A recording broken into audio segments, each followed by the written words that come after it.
I've been doing something that a lot of you have given up on in your life, reading. So I've been reading a lot of manhwa, essentially, and what I've noticed is that all these stories are basically the same guy. Now, I don't think this is specifically a Korean issue. I mean, look at any Isekai protagonist, they all look the same. All the Isekai protagonists look exactly the same. No, I'm not here to talk about the generic stereotype that every single Isekai or regressor manhwa protagonist looks exactly the same. I can explain that really easily. Basically, most Asian cultures are a homogenous society. They all basically look the same, and I don't mean face-wise, I mean they all have black hair and basically look around the same. They have the same beauty standard for how things go in the country, so they often make protagonists and very stereotypical manhwa or very typical isekai protagonists to look like the common everyday man in a heightened sense of hymen and a heightened version of that. Hence why they all have the K-pop haircut in Korea. You know the K-pop haircut. This one, the Jimwoo haircut, the K-pop bowl cut thing. They all have it. They all have the K-pop haircut. I think Lookism,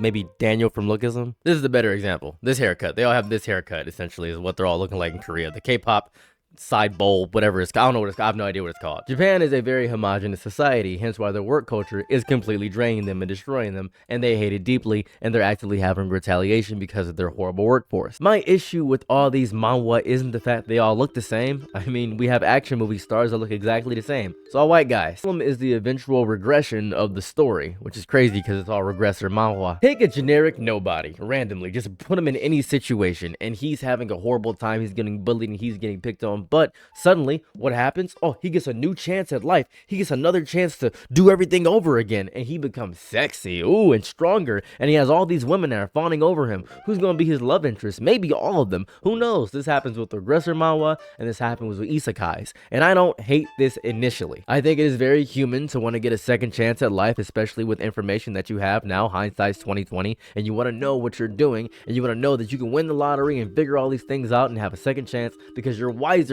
because you get another chance to go it again. And that's the beauty of these stories. They capitalize on that instinct inside of our brain that, man, if I had a second chance at that conversation, same reason why you replay a conversation in your head, you say to yourself, man, if I just had another chance at this conversation, if I could just have one more shot to actually speak to the person, I'd say this and that, and you begin to practice and rehearse it, and you say, I'd be so good at this conversation if this happened. Hey, can you file those papers? I'm not gonna file anything. As a matter of fact, I'm stuttering in my own fantasy. Oh my goodness. Yeah, you should probably just file those papers. Yeah, you're right, boss. I'm sure we've all thought about time travel or getting a second chance at something bigger than ourselves. I know we all want this, and that's what these stories encapsulate on. My issue is not that. Then what's my issue? What's the subject of the video, man? Get to the point. My issue is the ridiculous power fantasy it turns into. There'll be some real goofy ones.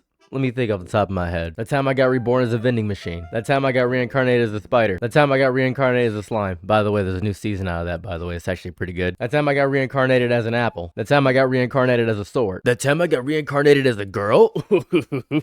I have memories now. My gluteus maximus is so voluptuous. That time I got reincarnated as a Filipino man when I was a Japanese man. That time I got reincarnated as the last of my kind. You know, a black man or a little anime girl or a wolf, whatever this is about. I haven't read this one. They always start the same. They start incredibly weak, and they're just nothing burgers of human beings, and they're the most basic generic guys, just basic nothing men. And then through very simple and basic solutions, everybody comes together and they end up becoming god level threats. My big issue with the stories is the repetitive sameness of it all. And at first you may think to yourself, wow, I hate sameness too, but I'm discovering that you're lying. I have an issue with it because it lacks variety. It's the same old story over and over again. I think that is the very exact reason why these stories are so successful. I want you to think for a moment of your favorite YouTuber, or maybe a YouTuber you really enjoy watching or go to watch for a specific thing. I'll say someone such as Binging with Babish. I believe he was going by Babish Culinary University for quite some time, but he went back to Binging with Babish because he realized that was a horrifyingly stupid decision to go through. And he has recently been posting stuff that I'm not interested in. The only content I was interested in was him and his hands doing this stuff, grilled cheese a lot. I was interested in his hands content. I wasn't even interested in the face behind the thing. If you go to his most popular videos, that's why I sorted by most popular, you will see that his most successful videos are him recreating foods from TV shows and then showing us. That's basically what he was doing. And I really enjoyed this format. Same with Epic Mealtime. Epic Mealtime used to be a hallmark of some of my favorite stuff, but now I'm not even close to interested in any of it because it used to be fast food lasagna, chili four loco, candy barbecue, all this stuff, and I was very interested in this content before. Now I don't really care about any of this stuff, to be quite honest with you. I don't care about it because the crew's not the same and I'm looking for the same old. So I'd be lying to myself if I was going to ask for more substance because I have been shown before that I don't care about substance, and neither do you, I'm sure. I'll give you an example. Let me face this out for you for a second. Let's say you're watching Dragon Ball Z or Naruto, right? One of the greats. Wouldn't the show be better if Tien had more substance in the show? I would love a Krillin spin-off series. I wish they explored Rock Lee more, and there's a certain love to side characters that I want to see. I want to see these side characters fleshed out. I really do. I want to see them have more screen time, but then I would take away from the protagonists. The only series I've ever seen encapsulate this and do this in full effect is literally One Piece. And the reason it's One Piece is because I don't care about Luffy that much as I care about the past, about what's going on, and more of the fans care about the past as well, which is interesting, but I do like seeing Luffy a lot. I mean a lot. What happens with a lot of shows is the power creep of a lot of shows. A lot of shows need to get stronger because big guy needs to be destroyed. You don't want your protagonist to fight somebody weaker than the previous main villain, so if the last villain could destroy the world, well, the next villain's gotta destroy, I don't know, the universe, the multiverse, Ohio. They have to destroy something bigger and much more dangerous than the last area. That's what they have to do. They have to be able to beat that, thus proving our protagonist is showing progressive strength. There aren't many shows that do that the other way at all. There's not many shows that do that. And the shows that do it, they don't do it good. Do it. Doo-doo. Scooby-Doo. Scooby-Doo and the Crumbly Boys. So how do we fix the manhwa issue? Well, don't worry. I have a solution. August 6th, 1945. The little boy bomb was dropped on Hiroshima.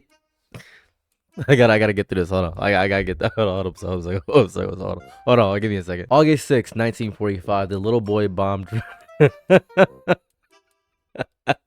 The Fat Man bomb was dropped on August 9th, 1945. My solution is that we just re-nuke the entire Donald Trump. I know that you can possibly nuke every Asian country yet again. This is my solution. We need to re-nuke them to get a new style of anime out there. We just need to spice it up. That's so dumb. That's psychotic. That's crazy. Anyways, let me give a real solution. We kidnap the Prime Minister in Grand Theft Auto. We tie him up and put jumper capers on his nip. Wait, that's the Prime Minister of Japan? She looks like a Japanese Kardashian. Who is this person? What's her name? Sanai Takaichi. Okay, all right. I didn't know the Prime Minister of Japan was a woman. I didn't know that. Put jumper cables on her labia, and then we force her to make. Obviously absurd to do that. That would be psychotic.